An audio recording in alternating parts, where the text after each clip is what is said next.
एक घने जंगल में एक पेड़ पर एक तोता टुनटुन रहता था। टुनटुन के छोटे छोटे बच्चे थे जो कि घोंसले में ही रहते थे। एक दिन टुनटुन अपने बच्चों के लिए खाना लेने जाता है। तभी वहां पर एक काला नाग आ जाता है।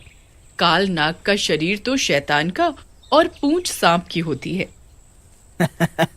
इस पेड़ पर तो कई सारे घोंसले हैं, जरूर कुछ खाने को मिलेगा।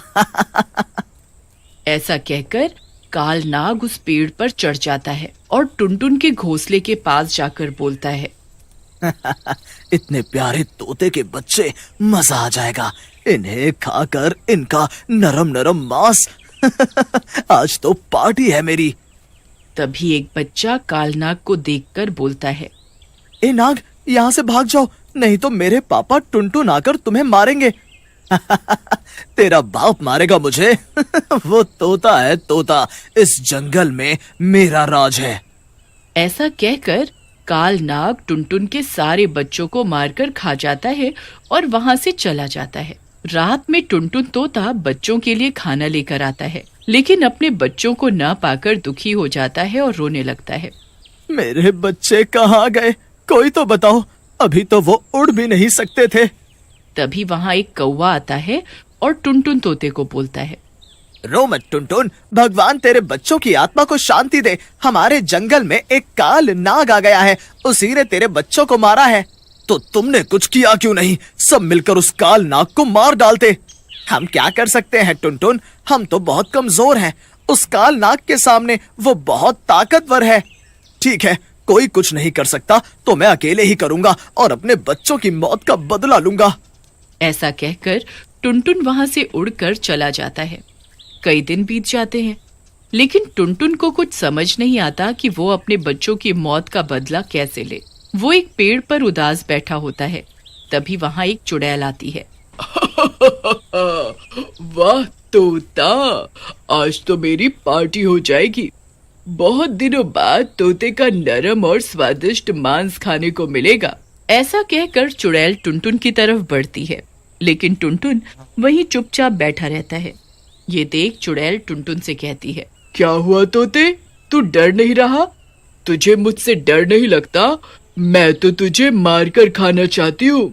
चुड़ैल की बात सुनकर टुनटुन चुड़ैल से बोलता है, मारना है तो मार डालो, मैं वैसे भी अपने बच्चों के बिना नहीं जीना चाहता और भगवान ने भी मुझे इतना कमजोर बनाया कि मैं उनकी मौत का बदला भी नहीं ले सकता। ऐसे जीने से मरना ही बेहतर है। टुनटुन की बात सुनकर चुड़ैल सोच में पड़ जाती है और बोलती है, चल छोड़ देती हूँ तुझे। तू भी क्या याद करेगा किस दिलदार चुड़ैल से पाला पड़ा था। लेकिन मुझे बता तो सही, क्यों परेशान है तू और तेरे बच्चों को क्या हुआ? फिर चुड़ैल के कहने पर टुनटुन उसे अपने बच्चों के साथ हुई घटना के बारे में बताता है, जिसे सुनकर चुड़ैल बोलती है, तेरे साथ तो वाकई बहुत बुरा हुआ है। चल, मैं तुझे छोड़ देती हूँ, जा उड़ जा, और मैं भी अपने खाने के लिए कुछ और ढूंढती हूँ। लेकिन चुड़ैल के कहने के बाद भी टुनटुन तोता वहीं बैठा रहता है और सोचता है, ये चुड़ैल तो मुझे दयालु लग रही है, क्यों ना इसी के हाथों से उस काल नाग को मरवा दूं। इस तरह मेरा बदला भी पूरा हो जाएगा और उस मरे हुए काल नाग को खाकर इस चुड़ैल की भूख भी मिट जाएगी। टुनटुन को वहीं बैठा देख चुड़ैल बोलती है, बहुत ढीठ है तू, उड़ता भी नहीं, क्या सोच रहा है? चल बता मुझे।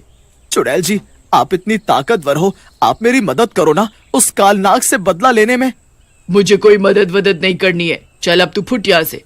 मुझे पहले से ही बहुत भूख लगी है और मूड खराब है, चल जा यहाँ से। चुड़ैल को ऐसे देख टुनटुन रोता हुआ वहां से चला जाता है। लेकिन चुड़ैल को अपने व्यवहार पर बहुत दुख होता है और वो टुनटुन को ढूंढने लगती है। मैंने उस बेचारे तोते के साथ सही व्यवहार नहीं किया, मुझे उससे माफी मांगनी चाहिए। उधर टुनटुन एक पेड़ पर सो रहा होता है। तभी वहां कालनाग आ जाता है और टुनटुन को देखकर बोलता है, एक और तोता, लगता है इस जंगल में तोते बहुत हैं, मजा आ जाएगा इस तोते को खाकर।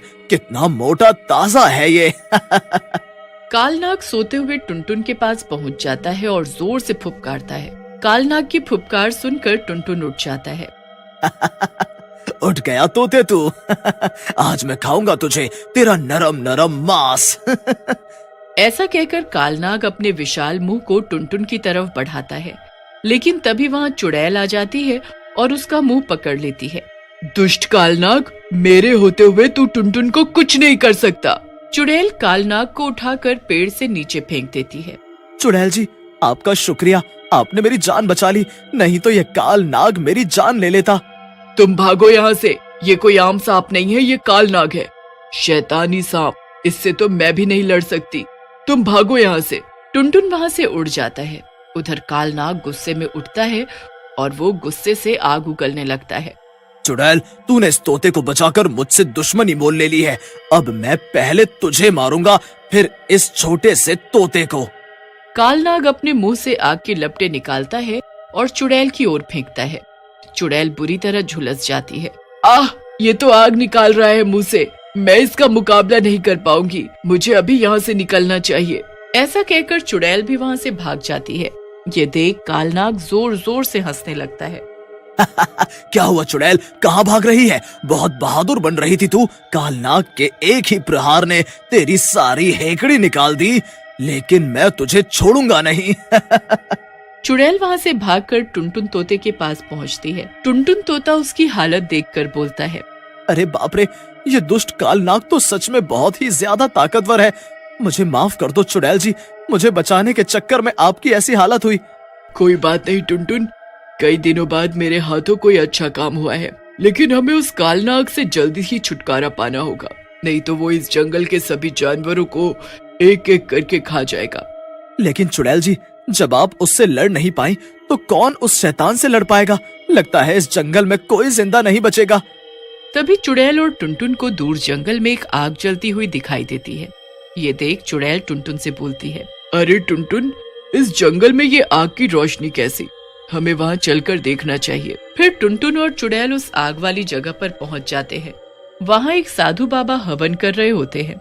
उनके पास ही एक पवित्र त्रिशूल रखा होता है। लगता है अब हमें उस दुष्ट कालनाग से छुटकारा मिल जाएगा। ये बाबा हमारी मदद करेंगे। बाबा तो साक्षात अवतार जैसे दिख रहे हैं। फिर टुनटुन और चुड़ैल उनके बगल में बैठकर उनके हवन पूरा होने का इंतजार करने लगते हैं। बाबा हवन पूरा करने के बाद उन दोनों से पूछते हैं, अरे एक चुड़ैल और एक तोता साथ में, लगता है कोई गंभीर बात है, बताओ क्या हुआ? फिर टुनटुन साधु बाबा को सारी बात बताता है, जिसे सुनकर साधु बाबा बोलते हैं, बच्चों, वो कोई साधारण नाग नहीं है, वो काल नाग है जिससे शैतान भी डरते हैं। वो बहुत ताकतवर है। फिर बाबा, उसका कोई उपाय नहीं है क्या? क्या वो इस जंगल में रह रहे सभी जानवरों को मार डालेगा क्या?